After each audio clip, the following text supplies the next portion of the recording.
O quarto ponto positivo, de que forma é que isso, enfim, pode ser encarado e aproveitado do Benfica? E como é que está a jogar a favor do Benfica? Eu tenho, isto é assim, esta para mim é uma grande parte da base, isto é, o conseguir equilibrar, porque muitas vezes, hoje em dia, eu até acho que há uma excessiva pressão, e vamos conversar isso mais à frente, sobre a questão da formação.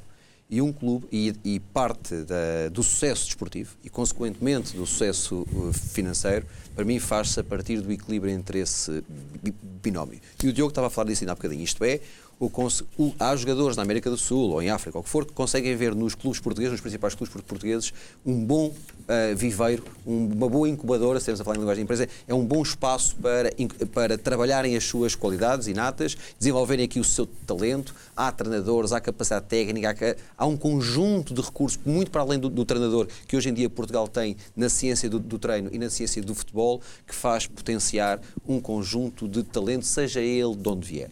E não é só o talento português, há talento muito espalhado.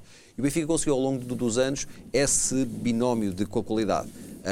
David Luiz, Ramírez, Di Maria, portanto, todos eles não são portugueses, não passaram pela formação do Benfica, mas foram descobertos, foram potenciados aqui e trouxeram rendimento desportivo altíssimo e trouxeram rendimento financeiro.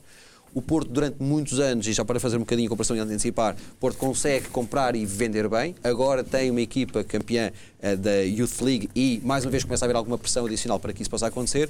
O Sporting era mais conhecido pela sua formação propriamente do que grandes compras e grandes vendas. Portanto, o Benfica de ambos acaba por conseguir tirar o melhor de cada um deles, não é? Consegue comprar e vender como o Porto sempre o fez bem, consegue formar e vender como o Sporting o fez no passado. E acho que este binómio é parte do sucesso desportivo e parte do sucesso financeiro, que nos vai levar a outro tipo de questões que têm a ver, nomeadamente, depois, até a própria aumento da influência, mas isso conversaremos mais à frente. Mas este binómio é, para mim, claramente um fator positivo do Benfica. Diogo, o Benfica, em termos de formação, partiu com um atraso considerável em relação ao Sporting.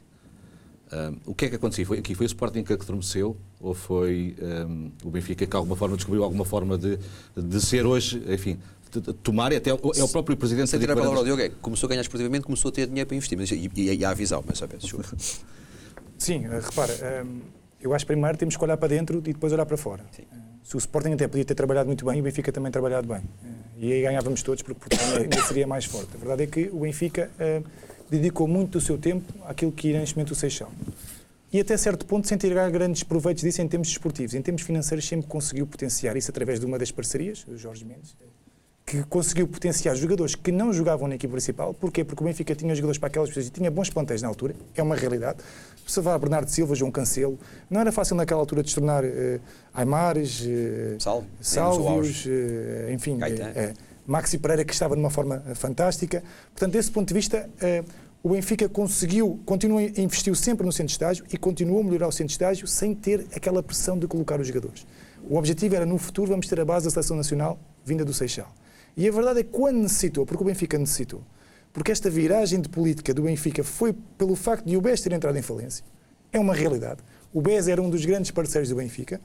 Quando o Benfica necessitou e recorreu ao Seixal, foi feliz.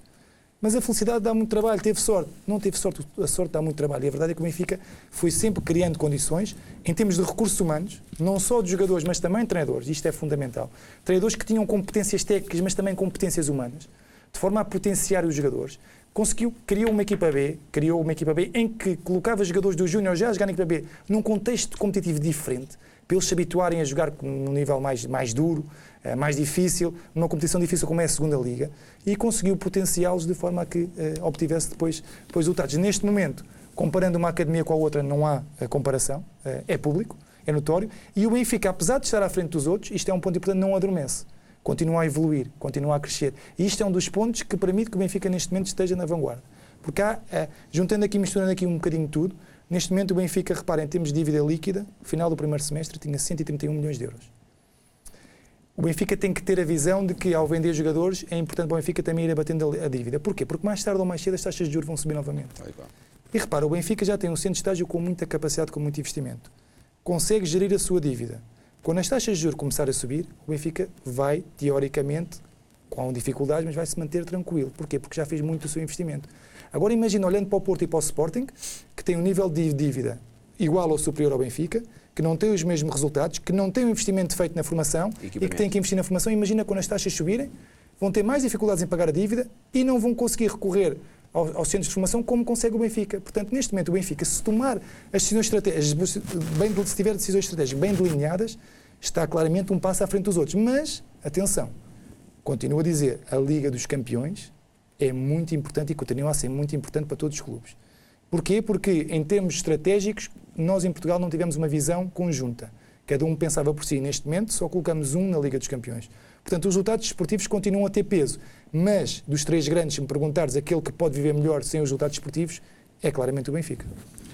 Doutor, o quinto ponto positivo, enfim, neste estudo SWOT, o equipamento desportivo e a expansão do Seixal. É possível ter uma noção, quer dizer, nós temos uma noção, enfim, empírica e visual daquilo que está a acontecer. Este investimento que foi feito no Caixa Futebol Campos, enfim, o estádio que também foi criado e que também dará proveitos com certeza. Que importância é que tem isto para o Benfica?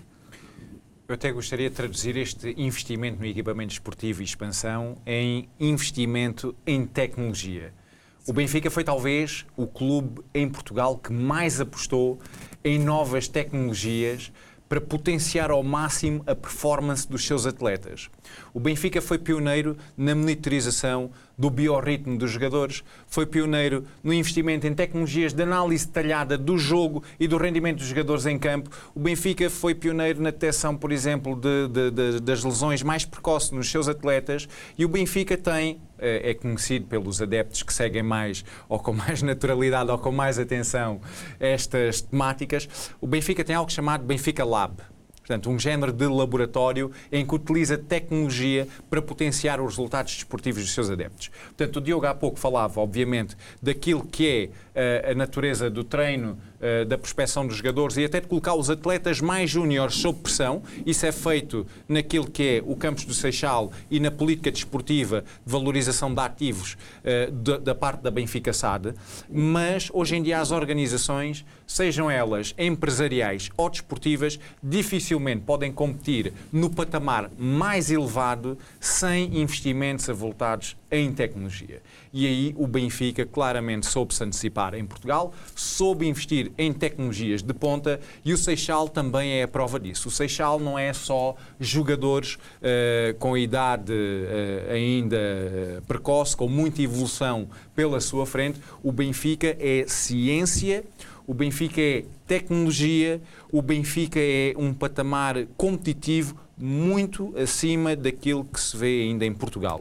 O Benfica bebeu de melhores práticas no mundo, fez alianças com grandes tecnológicas internacionais. É sabido o contrato que o Benfica desenvolveu com a Microsoft, por exemplo, para potenciar a tecnologia e a área de analytics dos seus atletas.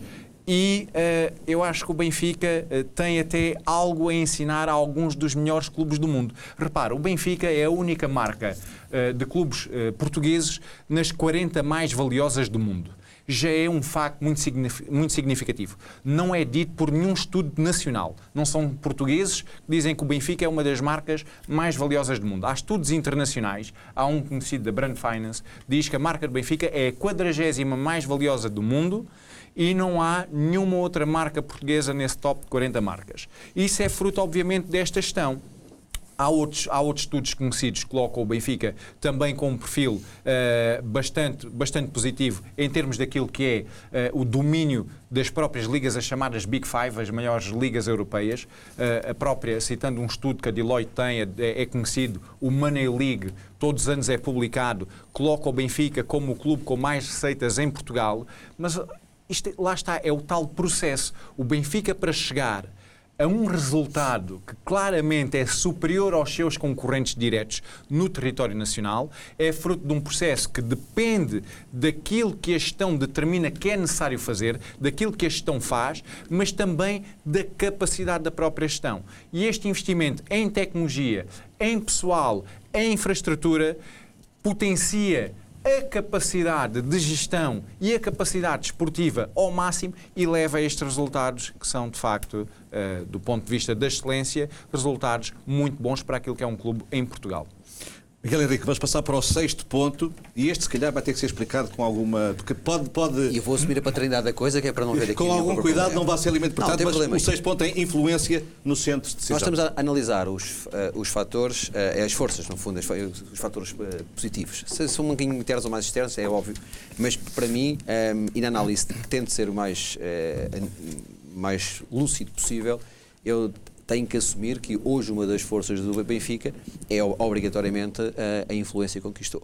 Isto passado a um passado recente é perceptível, e isso se calhar não é de forma expressa, é de forma invisível, é tácita, mas é óbvio que hoje, num conjunto de poderes institucionais, seja a Federação, a Liga, e tudo o que eu estou a dizer não tem um mau sentido, tem um sentido de, porventura, e sem querer causar nenhum tipo de polémica adicional, que, além daquilo que já possa ser a partir daqui, mas é óbvio que eu sinto, enquanto a analisar, que obrigatoriamente aquilo que a capacidade que o Benfica conquistou de influência, seja, volto a dizer, a vários níveis, incluindo o próprio espaço mediático, hoje em dia é visível que o Benfica consegue, de alguma forma, ocupar, até para a sua marca, e falo sempre no sentido positivo da questão, consegue construir de forma relativamente fácil a ocupação do espaço mediático e com isso a força da marca Benfica.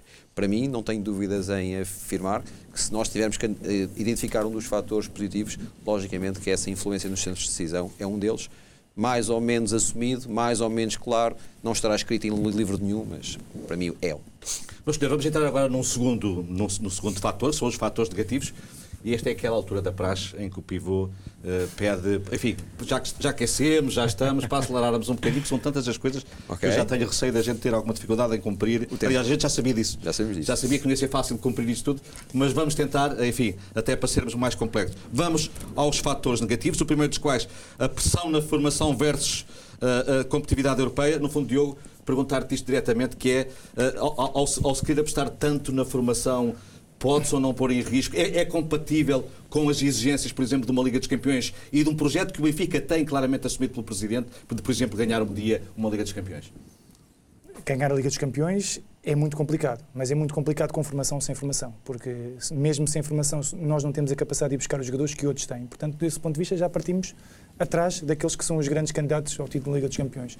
Só se o universo se juntar e criar ali condições, os astros criarem condições para que, novamente, uma clube grande, e o Ajax, ano passado, esteve ali à porta de poder fazer uma gracinha, como o Mónaco, como o Porto realizou em 2004, mas não é fácil. Portanto, aqui, acima de tudo, é pensar que os clubes portugueses deveriam ter uma obrigação de Liga dos Campeões. O oitavo final da Liga dos Campeões é a obrigação.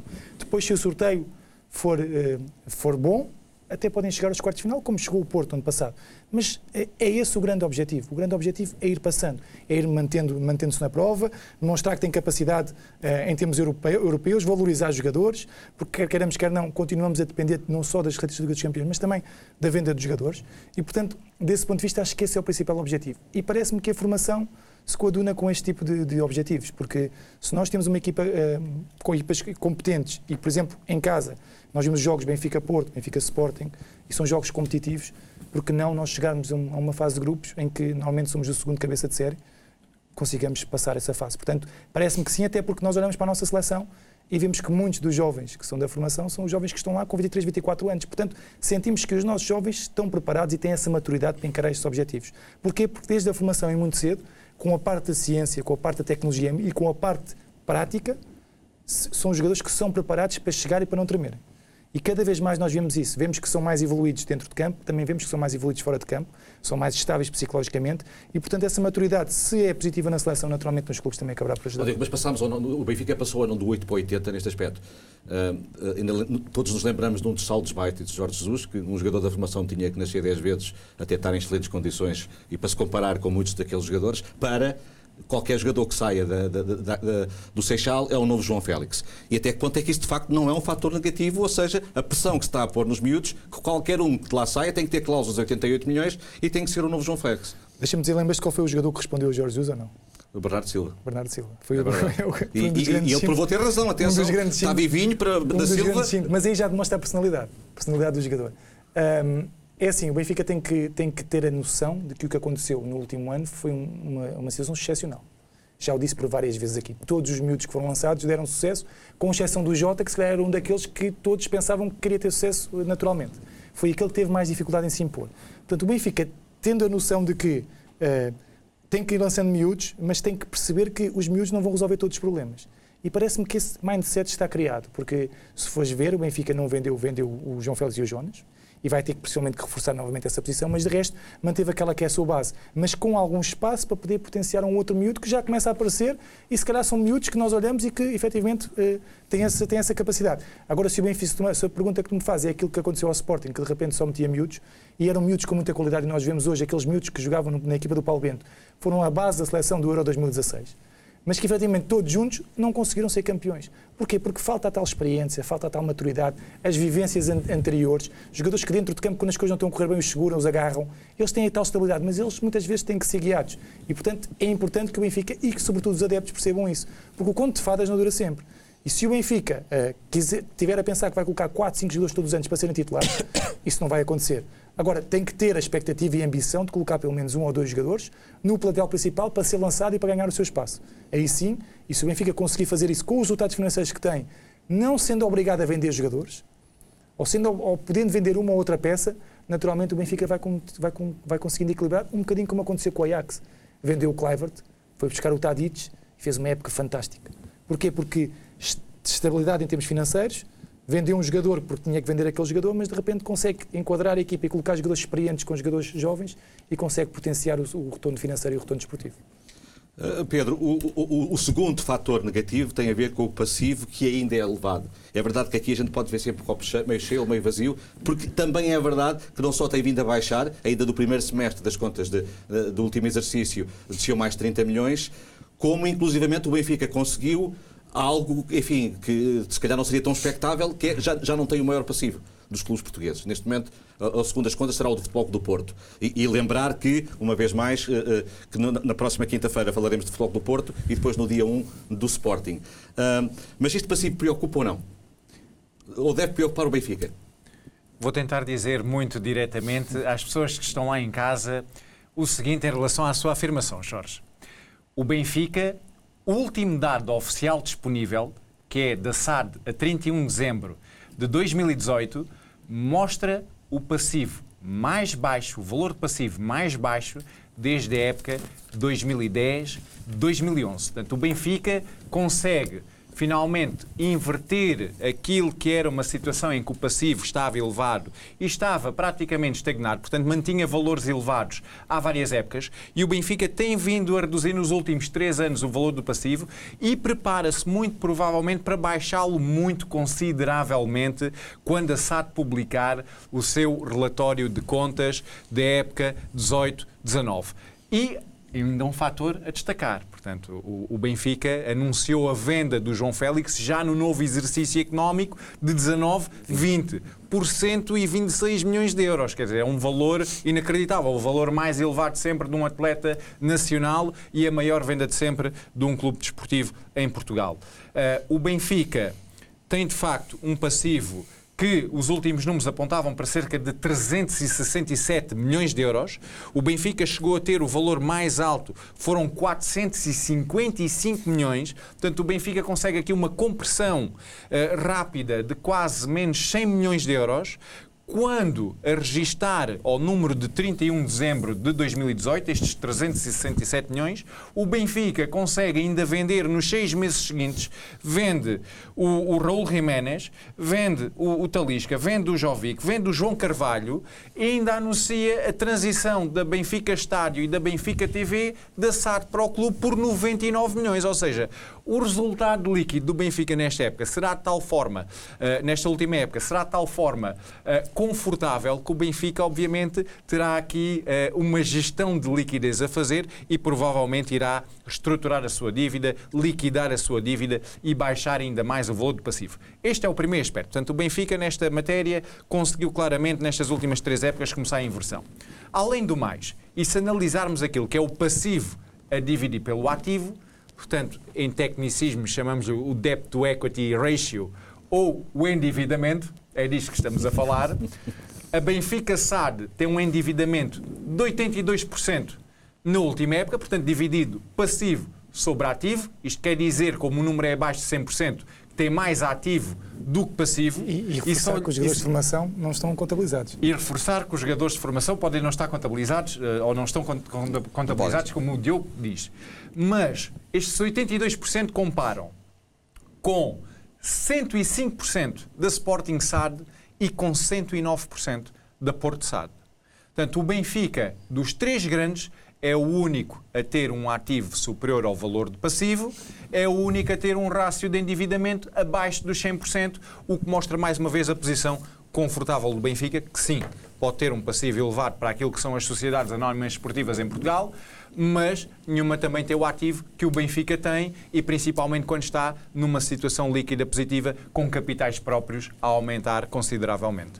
Chegamos ao ponto número 3 dos fatores negativos. É uma questão muito sensível porque tem a ver com o que chamam uma guerrilha de comunicação ligada à marca Benfica. Eu acho que é uma coisa que o Benfica institucionalmente tem que mudar. Isto é, se porventura tudo isto estiver a funcionar, não faz sentido o Benfica continuar numa determinada política e a dar proteção a um determinado conjunto de personalidades que em nada dignificam a marca Benfica. As Emirates da vida, e há muitas outras que poderiam estar, não querem estar associadas só a coisas menos bonitas e a polémicas estéreis, para não dizer até extremamente complicadas.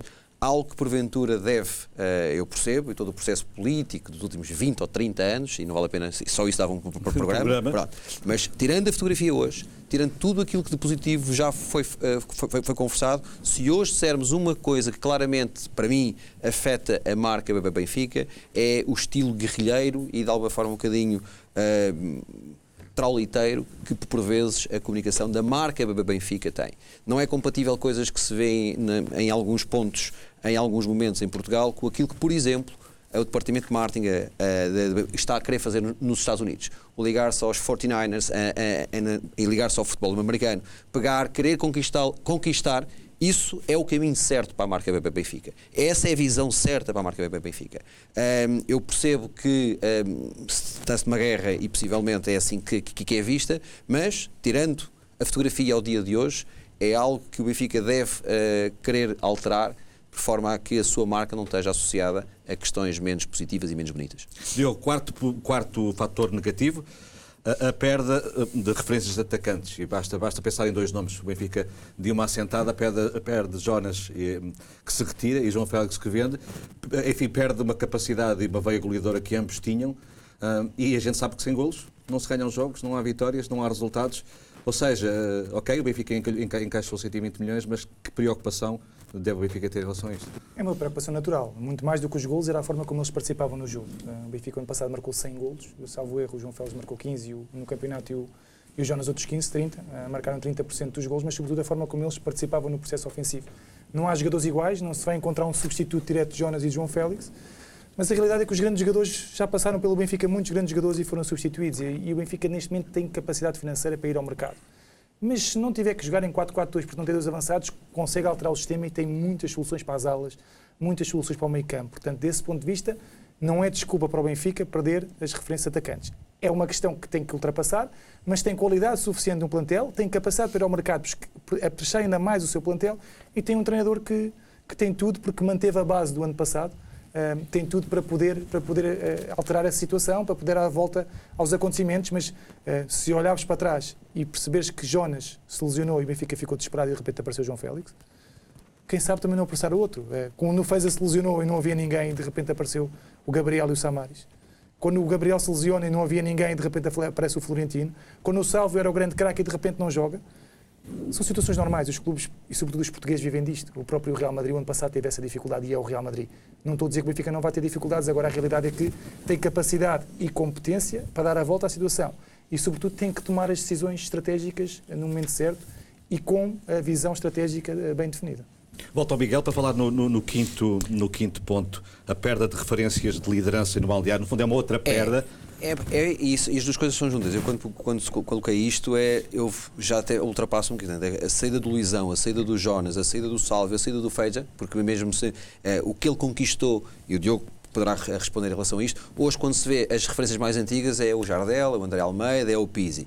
Certo, são grandes jogadores, mas para fora, e quem está de fora, não estamos no dia-a-dia lá, mas parece-me que são num curto espaço de tempo, e estamos a falar em meses, 3 ou 4 peças importantes, e atenção, e isto quando fala de liderança é exatamente o Diogo estava a falar, e tem a experiência enquanto jogador que nenhum de nós outros temos, que é até para encaixar aqueles jogadores que vêm da formação e nos momentos de maior pressão, nos momentos em que não se ganha, nos momentos em que as coisas não estão a correr bem, estas referências de balneário, este processo de liderança é extremamente importante. Portanto, o Benfica, eu quando digo este fator negativo, é num curto espaço de tempo ter perdido essas referências e, obrigatoriamente, ser algo que, do ponto de vista tem que ser visto e tem que ser corrigido, e esperar que, logicamente, que André Almeida, Pizzi, Samaris e outros que estejam lá há alguns anos consigam rapidamente e no espaço de tempo conquistar o espaço que Luizão e outros tinham.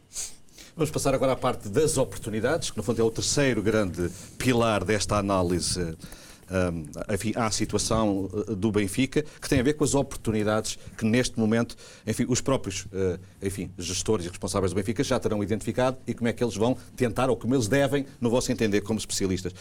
Um deles, no fundo, já um pouco falámos, que é o primeiro, que é a consolidação da hegemonia desportiva doméstica, mas aqui uma pergunta quase subversiva, que é, se por um lado é verdade, o objetivo do Benfica é consolidar a hegemonia, é porque sendo campeão ganha mais dinheiro, mas por outro lado, ou seja, num cenário quase que absurdo, entre aspas, o Benfica é ser campeão para sempre.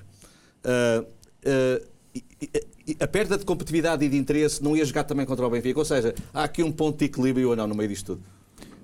Eu vou responder à sua pergunta, Jorge, com uma notícia publicada na Bola a dia 12 de julho. Bom gosto na leitura. Eu vou mostrar este quadro, que em casa não conseguem ver, mas eu vou dizer o que é que está aqui. A notícia, aliás, era composta de 2 páginas. A primeira página, esta página aqui, é a notícia no dia que o Antoine Griezmann passa ou é oficializado no Barcelona. Já agora só ler o título: Atlético de Madrid supera Benfica como o clube que mais recebeu em vendas na última década.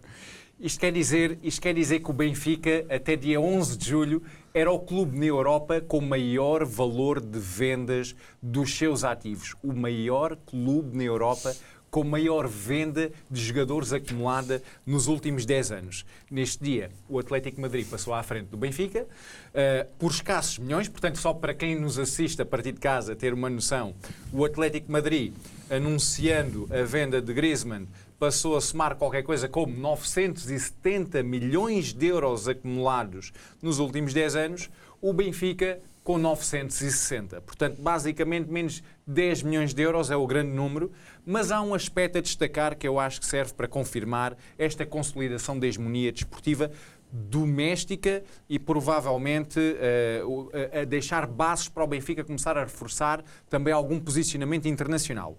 É que o Benfica, de todos os clubes, ou dos principais clubes europeus, eu diria mesmo se calhar todos os clubes, não temos os dados, mas o Benfica é o clube que consegue o melhor e o mais expressivo saldo entre vendas e compras. O Benfica, entre vendas e compras, consegue um saldo de quase 600 milhões de euros nestes últimos 10 anos. Ou seja, o Benfica vende 960 milhões e compra 370. Quase uma diferença de 600 milhões. O Atlético de Madrid compra muito mais do que vende e tem um prejuízo neste saldo de transação, de compra e venda, de quase 8 milhões de euros neste período acumulado. É de tal forma um número de grande dimensão que isto supera em muito os números conseguidos por clubes como o Real Madrid, que obviamente tem um saldo deficitário face aos volumes de investimento que realiza, Chelsea ou mesmo Liverpool. E o Barcelona, que aparece nesta lista com o pior saldo de todos, com quase 700 milhões negativos entre compras e vendas.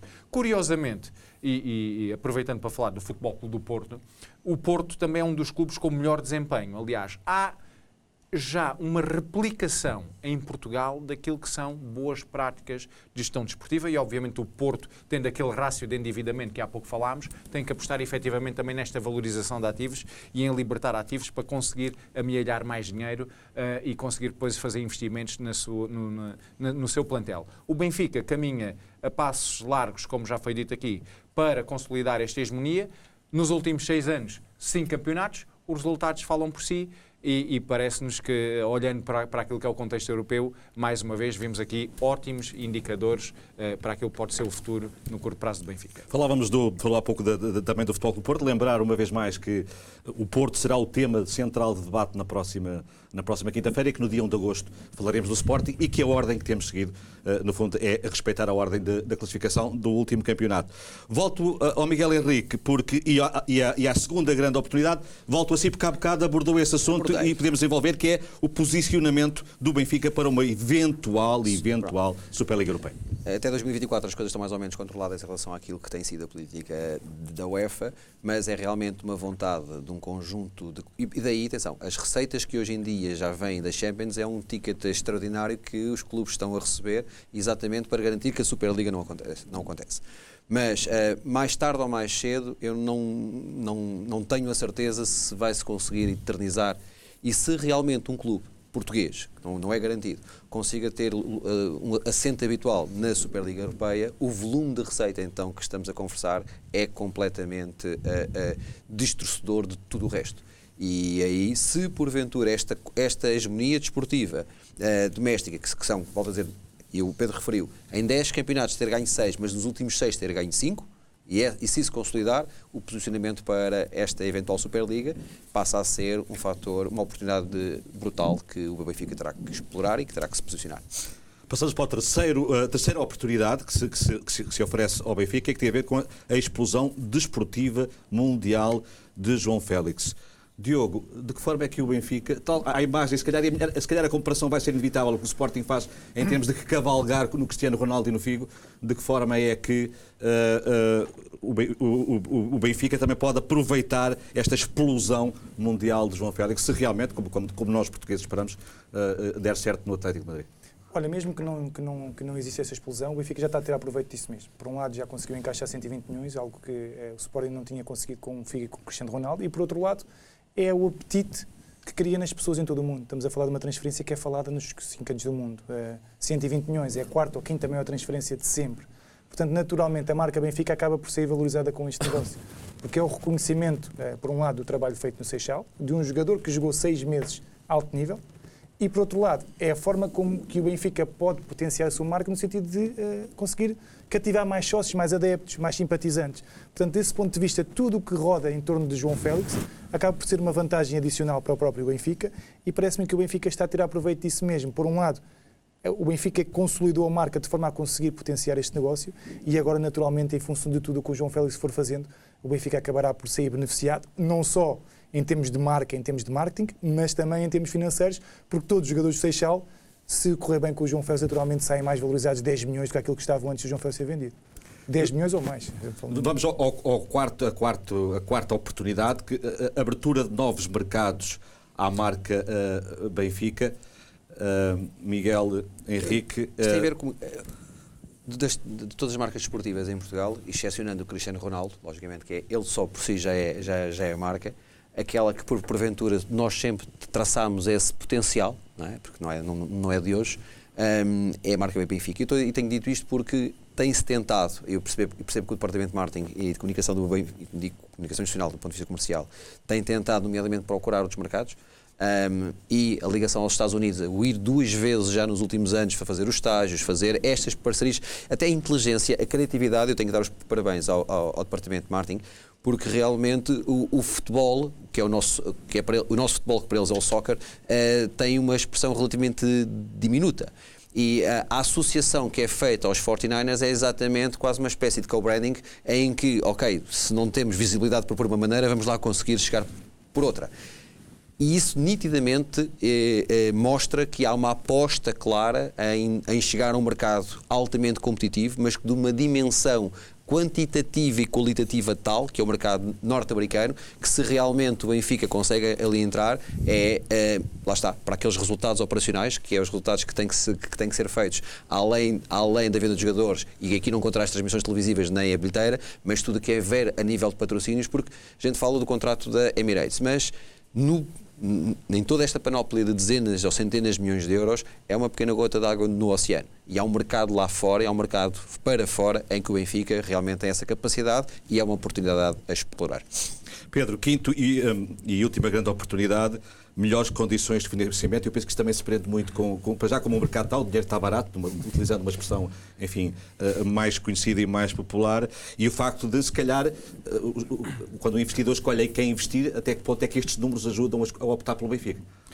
É fácil verificar que, no contexto económico que vivemos hoje na Europa e no mundo, nós temos taxas de juros historicamente baixas na zona euro, portanto, temos o Banco Central Europeu a injetar muito dinheiro no mercado, a massa monetária está a aumentar, a Reserva Federal Americana também tem uma política que não tem vindo agora a aumentar as taxas de juros, até fala em cortar as taxas de juros, mas nos mercados onde o Benfica se financia principalmente, que é o mercado nacional ou quiçá até o mercado europeu, nós temos um contexto muito favorável. Portanto, temos taxas de juros mais baixas, temos spreads bancários mais baixos, o Benfica tem relativa facilidade em refinanciar-se neste momento no âmbito do mercado de capitais, e estas melhores condições de financiamento, face àquilo que o Jorge acabou de dizer, um investidor, quando precisa de investir, também sabe escolher onde é que põe o seu dinheiro. Quando o Benfica mostra uma quebra na sua taxa de endividamento e quando a sua concorrência tem uma taxa de endividamento acima, onde é que o investidor naturalmente irá colocar o seu dinheiro? Portanto, não basta ter taxas de juros historicamente baixas, o Benfica tem vindo a fazer o seu trabalho de casa, a taxa de endividamento está a descer, os resultados financeiros estão a surgir, os resultados desportivos estão aí e, obviamente, o Benfica tem tudo para beneficiar de melhores condições de financiamento e para manter a sua política de investimento nos próximos tempos, pelo menos enquanto o Banco Central Europeu não mexer na taxa diretora de juros. E pessoalmente não vai mexer porque já anunciou que vai implementar mais uns aninhos, não é? O quarto e último pilar desta análise, a SWOT, que tem a ver com as ameaças. São ameaças externas, com as quais o Benfica também tem de lidar, tentando antecipar-se, como se fosse um jogador adversário que leva a bola, tentando roubar-lhe a bola. E há que também é um aspecto muito sensível, e começo por ti, Diogo, que são os processos judiciais em curso. O que está aqui em causa, de facto, pode provocar muitos danos de imagem, ou seja, muito do que foi construído acaba por estar em risco com estes processos judiciais em curso. Sim, dependendo depois